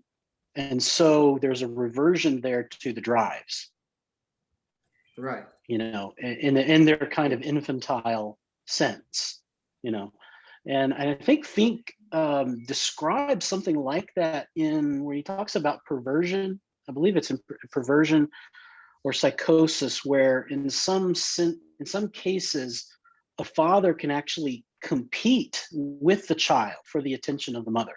Yeah, and that is one thing that will, So there's this kind of breakdown in the structure of desire, phallic enjoyment, and this reversion to infantile drives. That's really clarificatory for why you were discussing about enjoyment in signifier. This clarifies the issue for me, and the way I see it is that today symbolic is so weak that it's almost like obligatory for man to withdraw into bodily pleasures, the type of pleasures that all philosophers have warned. I mean, starting from Plato and Aristotle, their main ethical worry is that don't invest too much in the bodily pleasure, but have some appreciation for intellectual achievement, which is kind of the same thing that Freud is saying about science here. He's saying that science is really the king or queen that reclaims the real, that religions are also competing about, in a sense. And I think that there is some type of like jealousy also that needs to be taken into account. The kind of jealousy which is brought about by the man being able to be more at ease with the current situation, the jealousy of being able to enjoy more, in a sense, of the productions or the objects that are produced in the current society, and some kind of resentment might be built up from incapability of being able to embody a position in this type of position or this type of like picture. I guess just to situate that's I guess that's kind of why I'm sort of, I don't know, trying to grasp at some sort of notion of what is beyond the scientific metaphysical horizon, as a type of, like, there's this competition between religion and science, and jealousy, I think, is involved in sort of who has a more legitimate position in the real, and certainly phallic enjoyment is threatened if, you know, like in the debates between like like a Richard Dawkins and a Catholic priest, to give like a ridiculous example. It's like what's at stake in their discourse is a type of continuation of phallic enjoyment. You know, like Richard Dawkins is trying to make it impossible for the Catholic priest to continue to enjoy his position, and vice versa, you know, but you know it seems like, at least in some of the intellectual circles I run around in, neither is giving the phallic enjoyment that could sustain a adult identity or masculine subjectivity.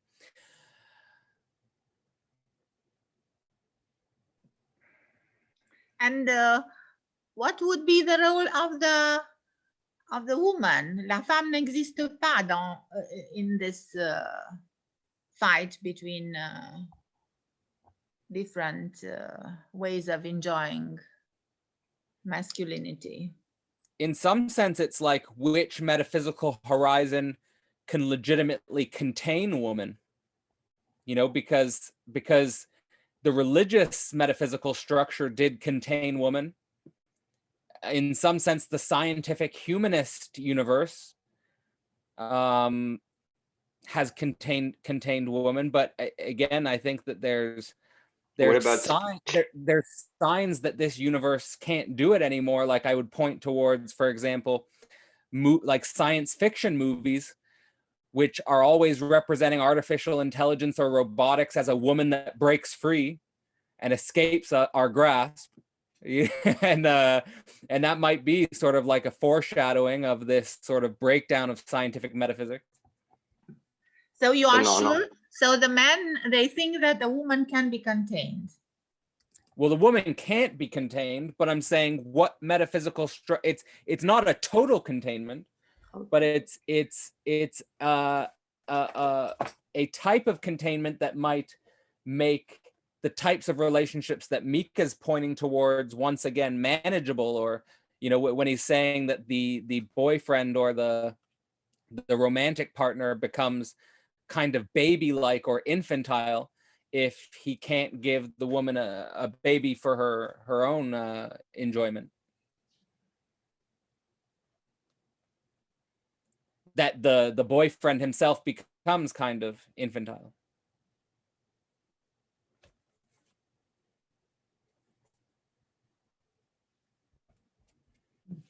Christopher was saying something. Sorry. Yeah, you were saying something, no? No, go for it. Did you want to say something?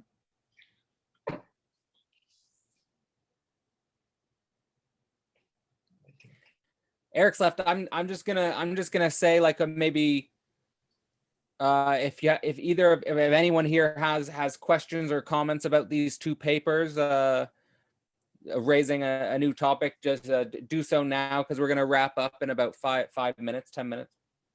I want to ask something.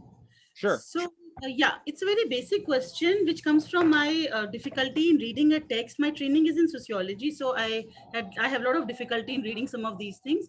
I want to know basic thing, that why is pleasure principle called pleasure principle at the first place? Because as Eric was talking about having finding sublimation in the reality principle and the entire argument that goes over there, that always makes more sense. My trouble in understanding it becomes that I, with all these people around me, or where the world is going with increasing cases of neurosis, with all of us having the traces of it, I don't find any trace of enjoyment or pleasure or anything which we generally associate with something being nice and pleasurable also. So somewhere this word itself becomes a hurdle in me in understanding the entire psyche of it, because the sublimation in the reality principle, confronting the reality, building on the consciousness, sounds more maybe sensible in my schema. So I get stuck that why do we even call it a pleasure principle? Well, the first thing I want to emphasize is that in the paper, I think what you're pointing towards, I think that the section that would be most useful is the point about how the pleasure ego becomes the reality ego through delayed gratification. Because the short term, it's that the short term pleasure becomes impossible because of the reality principle. Like the short-term pleasure is only possible in some sense for the infant to embody. Like, and that's why, for example, like I'll give a stereotypical image of like the guy who doesn't grow up as like the guy who's like in his mom's basement playing video games, smoking weed and masturbating. It's like they're just in like some pleasure little repetition, which is in the end going to end very badly because reality is going to catch up to them eventually, like because they're not building any skills, they can't own their own house, they're going to be kicked out eventually, you know, they're just playing video games or whatever, so they're not learning any.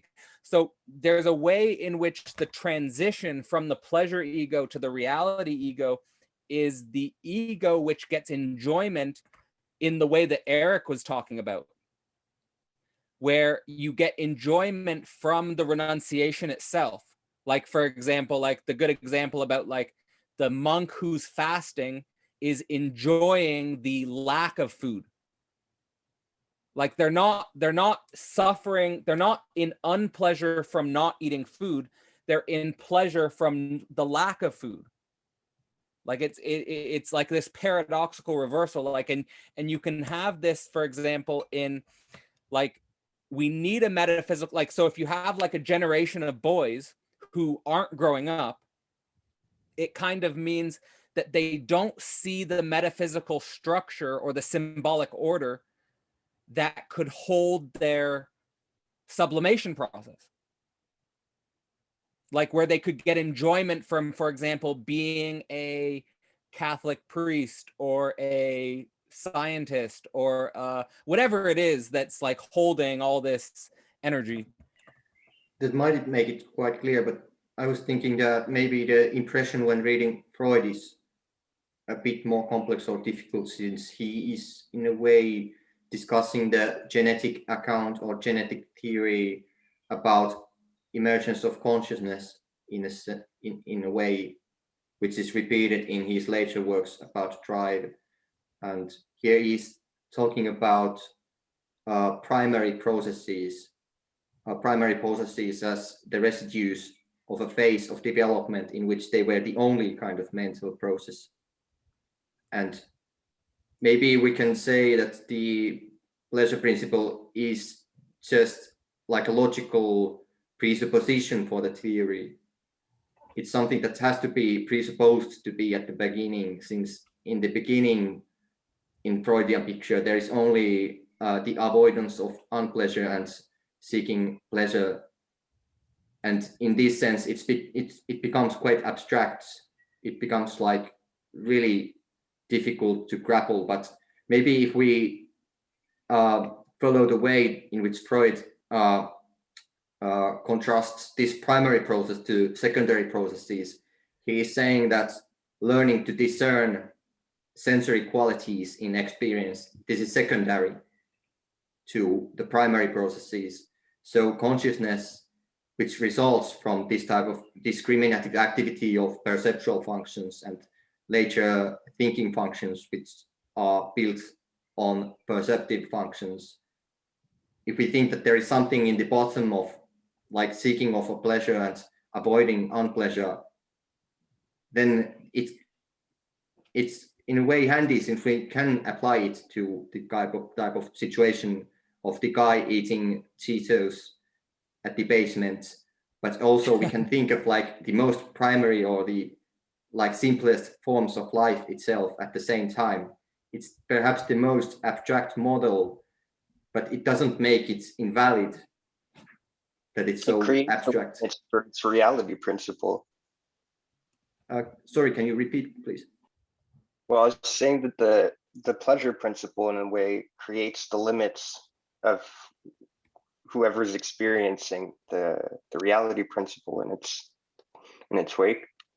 So if someone develops like certain ego defenses through their pleasure principle, it's going to give them their experience of the reality principle that they're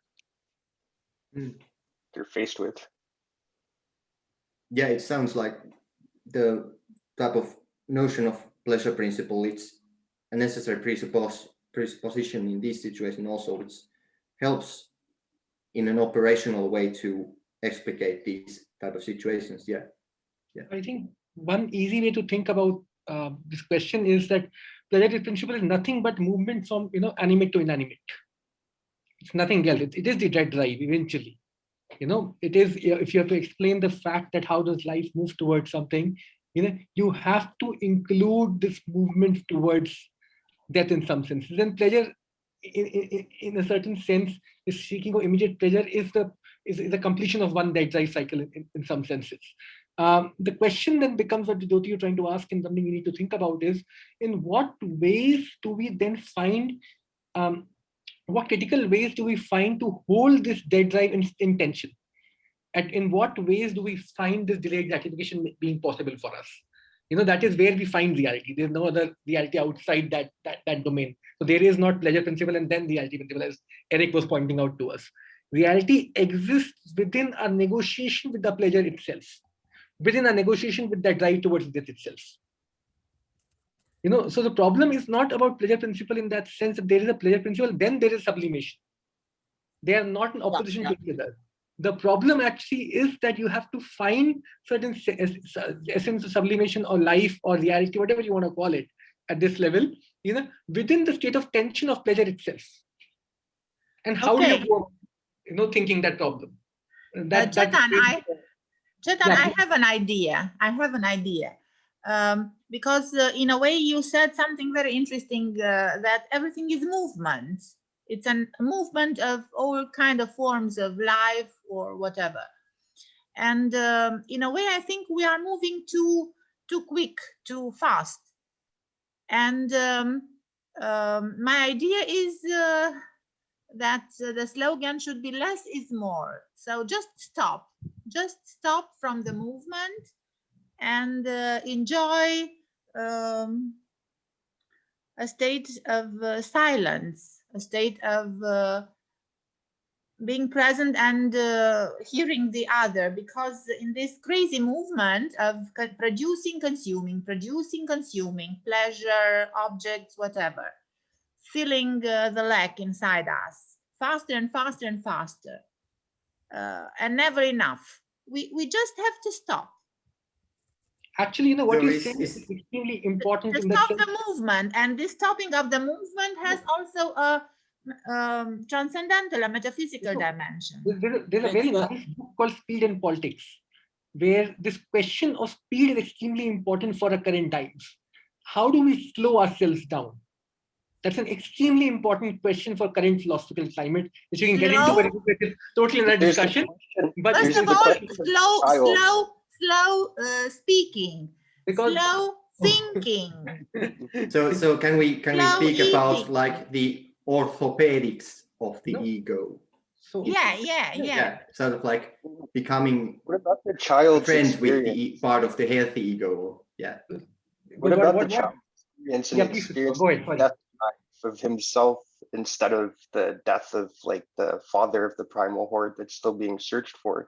So the reproduction is that the little child going through the experience of castration is experiencing this like threat of death on himself instead of death on this big other that should be in the place of the fantasy, that there might be something extracted from at that point vis-a-vis the reality and the real.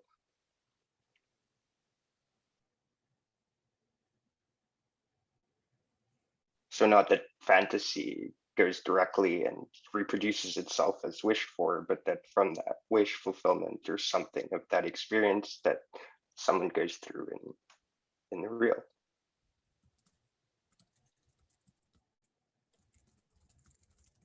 I think that what we're maybe losing grasp of is the notion of like the master and the servant struggle, if we begin with this type of like orthopedics, we sort of always lose touch of the fact that it's resembling almost like an ersatz master discourse of placing a master in a discourse when we try to instill some kind of like this type of like analysis of resistances and so on. A master directly, or like Freud in the place of the symbolic father? Can you please repeat? A master as such, or to differentiate it, Freud in the place of the symbolic father?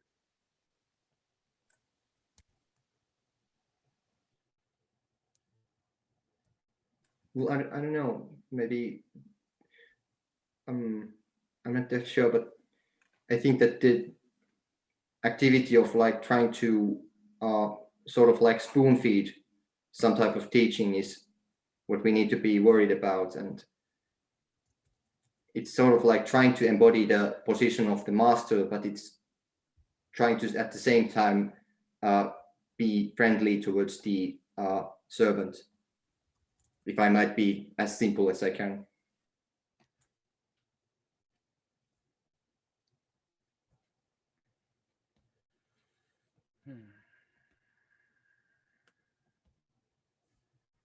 I don't know. There was a slide I wanted to share, which I thought was maybe capturing some of this. What a few people have pointed towards, Chitin, with the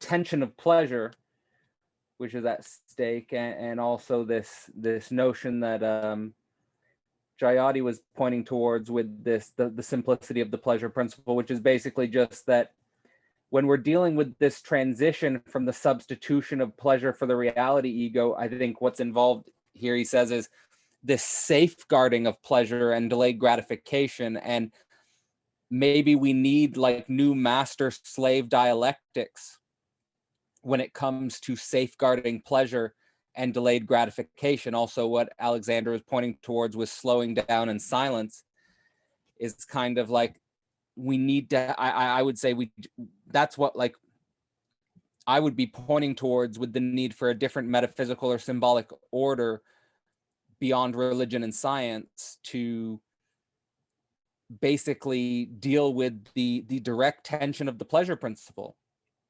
as it relates to prolonging it, extending it, safeguarding it, delaying it. And the emergence of adults basically is what we're talking about, like when we're thinking about the pleasure ego and the reality ego, because again, the child lives in a universe where they can simply wish for, you know, what they want to be when they grow up, and they can have their simple pleasures. And hopefully if they have good parents, they are shielded from necessary unpleasure and so forth. But then the emergence of an adult that can maintain its identity across time in any meaningful way will need to sort of find a way to, like Chetan was saying, deal with this tension of pleasure across time. And yeah, I don't know what that would look like, but what could that be? I don't know. I in my own sort of, yep. I was going to say, could that be a direct reflection of, in my own explorations, I have sort of sought for various techniques, whether they're meditation, whether it's yoga, whether it's fasting, whether it's communing of various kinds.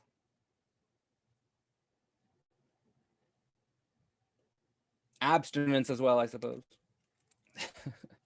The type of worry that I would raise is quite simply that this isn't new. I mean, this no, it's not new. Installation of the new master, doesn't it just repeat the type of like pre-capitalist master in a way? the cycle is that one stronger master comes in the place of the old master, kills the old master, and takes the position, new master.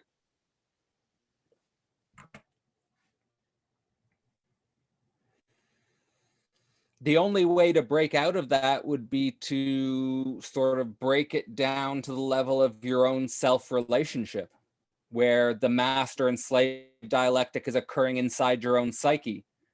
And everyone sort of like, basically you kill your own master inside your head and you become a new master of a different variety within your own head. But I think that requires a lot of maturity and development. I do think it has to be externalized in a social sense, at least. Yeah, and also isn't the very process of analysis itself, the process of trying to name desire or recognize desire, and this type of activity is bound to become a bit destructive always when desire is given a name. It is bound to be already a bit disruptive, or yeah. And when we are sort of idealizing meditation, I think that the worry is that maybe it might have some type of pacifying effect, but is that going to help us in trying to name desire? Well, perhaps if Lacan says that the desire of man is the desire of the big other, so it helps in constituting that same position that's being reached towards and embedding it without quite falling into the position of the master, which the idea is that the other is the master, and well, we're not that. I am not that. All right, guys. Well, I think I'm gonna wrap up this workshop now, going on for 2 hours. Maybe I'll just give a summary for all of you and for those watching on YouTube about what we've covered in this workshop. First, we focused on the handling of dream interpretation in psychoanalysis, which is basically focusing on sort of like how analysis should go about interpreting dreams when we're dealing with neuroses. And there's an emphasis in that paper on staying in touch with the surface of the present moment as much as possible, staying in touch with the complexes and the resistances and the present moment of the fresh dream productions, as opposed to getting lost in information or dreams that were from previous sessions. I think that there's emphasis in that paper on a dimension of the unconscious which is forever unknowable or hidden or constantly ahead of any analytic process. And then we also covered a second paper which was I think quite important, about formulations on the two principles of mental functioning, where Freud really starts to develop his ideas on the pleasure principle and the reality principle. And I think a lot of our conversation afterwards was on maybe some of the paradoxes and the problematics of this relationship between the pleasure principle and the reality principle. And also about metaphysics of how we enjoy and how we maintain pleasure across a lifetime and in a social context. So I thank you all for your time and attention, and for the enriching discourse. And as always, I'll put out a notification in a week and a half or so about the next workshop, and I hope to see most or all of you there. All right, I'm gonna end now. Thanks, guys. Yes, thank you. Bye.